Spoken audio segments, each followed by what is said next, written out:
दूर दराज के इलाके में बसा था रामपुरा गांव। यह गांव अपनी शांति और भाईचारे के लिए मशहूर था। गांव के बीचों बीच खड़ा था एक विशाल पीपल का पेड़, जिसकी उम्र सैकड़ों साल थी। इस पेड़ के नीचे गांव की सारी सभाएं होती थीं। बच्चे यहां खेलते, औरतें यहां बैठकर गप्पें लड़ाती। लेकिन पिछले 6 महीनों से यह पेड़ एक अभिशाप बन गया था। अमावस्या की रातों में इस पेड़ से अजीब आवाजें आती थीं। कोई चीखता, कोई रोता, कोई हंसता। गांव वाले इसे शैतान का काम मानते थे। प्रिया, मैं इन अंधविश्वासों को बिल्कुल नहीं मानता। ये सिर्फ लोगों की कल्पना है। लेकिन विकास, मैंने खुद सुना है, रात में वाकई कुछ अजीब आवाजें आती हैं। और तुमने देखा है ना, पिछले महीने 2 लोग बीमार भी पड़े थे। ये सब संयोग है प्रिया। मैं एक इंजीनियर हूँ, विज्ञान में भरोसा करता हूँ।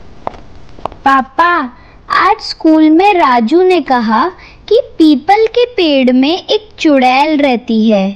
वो रात को बच्चों को खा जाती है। बेटा, ये सब कहानियां हैं। चुड़ैल भूत कुछ नहीं होते। ये सिर्फ लोगों का डर है।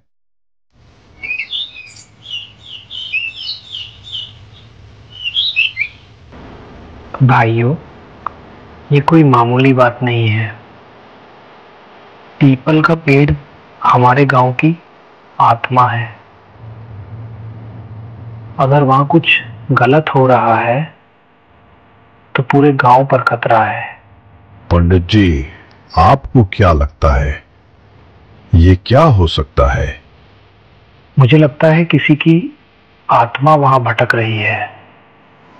कोई ऐसा व्यक्ति जिसकी मौत अचानक हुई हो या किसी अन्याय के कारण हुई हो। हाँ, मुझे याद है, 5 साल पहले उसी पेड़ के नीचे गोपाल की मौत हुई थी। डॉक्टर ने कहा था हार्ट अटैक, लेकिन मुझे कुछ और लगा था। क्या मतलब मोहन भाई? गोपाल बिल्कुल स्वस्थ था। उसकी पत्नी सुनीता से उसका झगड़ा चल रहा था प्रॉपर्टी को लेकर। और उसी दिन 5 साल पहले की बात है। गोपाल एक मेहनती किसान था, लेकिन उसकी शादीशुदा जिंदगी खुशहाल नहीं थी। उसकी पत्नी सुनीता लालची थी और हमेशा पैसे के लिए लड़ती रहती थी। गोपाल, मैं इस गरीबी से तंग आ गई हूँ। तुम्हारे पास जमीन है, घर है, फिर भी हम गरीब की तरह जी रहे हैं। सुनीता, हमारे पास जो है उसमें खुश रहना चाहिए। पैसा सब कुछ नहीं होता। तुम मेरी जिंदगी बर्बाद कर रहे हो। मैं चाहती हूँ कि तुम अपनी जमीन बेच दो और शहर चले। नहीं सुनीता, ये जमीन मेरे बाप दादाओं की है। मैं इसे कभी नहीं बेचूंगा। उस दिन के बाद गोपाल ने पीपल के पेड़ के नीचे बैठकर भगवान से प्रार्थना की थी।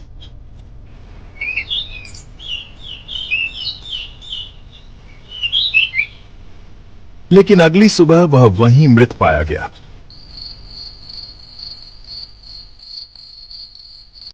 अमावस्या की रात थी। विकास अपने घर में सो रहा था जब अचानक उसकी नींद टूट गई। ये क्या आवाज है?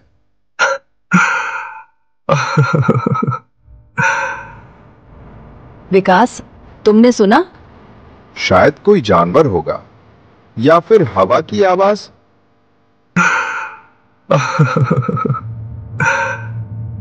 न्याय चाहिए, न्याय, मुझे न्याय चाहिए।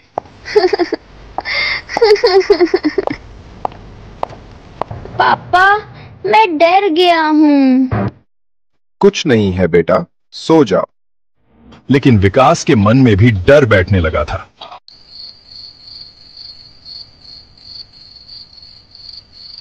अगली रात विकास ने हिम्मत करके खिड़की से बाहर देखने की कोशिश की। चांद की रोशनी में पीपल का पेड़ किसी राक्षस की तरह दिख रहा था। तभी विकास ने देखा कि पेड़ के नीचे एक परछाई हिल रही थी। ये कौन है इस वक्त? वह आकृति इंसान जैसी लग रही थी, लेकिन उसमें कुछ अजीब था। वह जमीन पर चलती हुई नहीं, बल्कि हवा में तैरती हुई लग रही थी। Oh my God!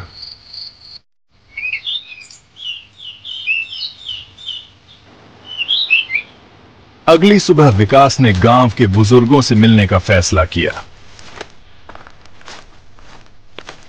पंडित जी, मैं वैसे तो इन चीजों पर विश्वास नहीं करता, लेकिन कल रात मैंने कुछ अजीब देखा। क्या देखा बेटा? पीपल के पेड़ के नीचे कोई था, कोई अजीब सी आकृति। यही तो हम कह रहे हैं, गोपाल की आत्मा वहां भटक रही है। विकास बेटा, तुम पढ़े लिखे हो, तुम्हें समझाना चाहिए कि कुछ चीजें विज्ञान से परे होती हैं। लेकिन अगर वाकई गोपाल की आत्मा है तो वो क्या चाहती है? न्याय। वो कुछ कहना चाहती है। शायद उसकी मौत में कुछ और राज हो। विकास ने तय किया कि वह गोपाल की पत्नी सुनीता से मिलेगा।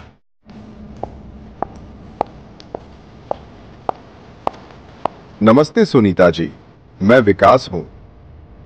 हाँ, मैं जानती हूँ, तुम इंजीनियर हो ना? क्या काम है? मैं गोपाल भाई के बारे में कुछ जानना चाहता था। क्यों? वो तो मर गए, अब क्या जानना है? बस यूं ही। उनकी मौत कैसे हुई थी? हार्ट अटैक, डॉक्टर ने कहा था। और क्या होगा? लेकिन वो तो बिल्कुल स्वस्थ थे। तुम्हें क्या लेना देना? जाओ यहाँ से। सुनीता का व्यवहार बहुत अजीब था। विकास को लगा कि वह कुछ छुपा रही है।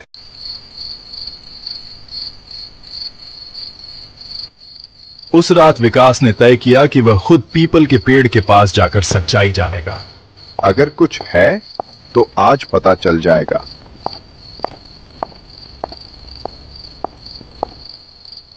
पेड़ के नीचे एक अजीब सी ठंडक थी। हवा में एक भारीपन था। कौन है वहां? तुम कौन हो? मैं विकास हूं। तुम कौन हो? मैं गोपाल हूं। मैं यही मरा था। तुम क्या चाहते हो? न्याय। मुझे न्याय चाहिए। मेरी मौत प्राकृतिक नहीं थी। सुनीता ने मुझे जहर दिया था। वो मेरी जमीन बेचना चाहती थी। क्या? लेकिन डॉक्टर ने तो कहा था। डॉक्टर को क्या पता था? धीमा जहर, दिल का दौरा लगने जैसा। तुम्हारे पास क्या सबूत है? पेड़ के नीचे जमीन में दबा है एक डिब्बा, उसमें जहर की शीशी है। विकास ने उसी वक्त जमीन खोदी और सच में उसे एक छोटा डिब्बा मिला। उसमें एक जहर की खाली शीशी थी और सुनीता का नाम लिखा था। यह तो साफ सबूत है। अब मुझे न्याय दिला दो, तब मुझे शांति मिलेगी।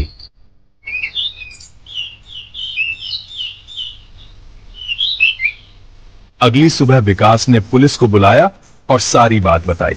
ये बहुत गंभीर आरोप है, हमें इसकी पूरी जांच करनी होगी।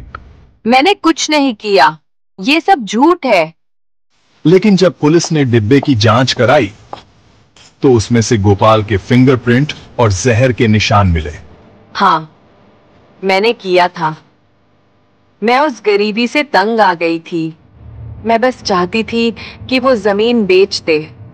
आप गिरफ्तार हैं हत्या के आरोप में। बेटा, तुमने बहुत अच्छा काम किया। तुमने साबित कर दिया कि विज्ञान और आस्था दोनों एक दूसरे के पूरक हो सकते हैं। विकास, आज से तुम हमारे गांव के सबसे सम्मानित व्यक्ति हो। सुनीता की गिरफ्तारी के बाद उसी रात से पीपल के पेड़ से आने वाली आवाजें बंद हो गईं। देखो प्रिया, कितनी शांति है आज। हाँ विकास, लगता है गोपाल भाई को न्याय मिल गया। पापा, अब मैं डरूंगा नहीं।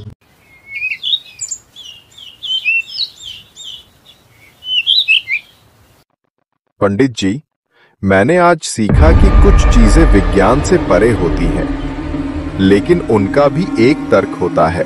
उस दिन के बाद रामपुरा गांव में फिर से खुशी और शांति लौट आई। पीपल का पेड़ फिर से गांव की आत्मा बन गया। डर का कारण नहीं, गोपाल की आत्मा को न्याय मिल गया था और वह शांति से अपनी अंतिम यात्रा पर निकल गई थी। विकास ने सीखा कि जीवन में कई रहस्य हैं, जिन्हें सिर्फ खुले दिमाग से समझा जा सकता है। और सुनीता, वह अपने पापों की सजा भुगत रही थी जेल में। लालच ने उसकी जिंदगी बर्बाद कर दी थी। यह कहानी हमें सिखाती है कि सच हमेशा सामने आता है, चाहे कितना भी समय लग जाए। और कभी कभी न्याय पाने के लिए मृत्यु के बाद भी लड़ना पड़ता है। रामपुरा गांव अब पहले से भी ज्यादा खुशहाल था, क्योंकि वहां सच्चाई की जीत हुई थी।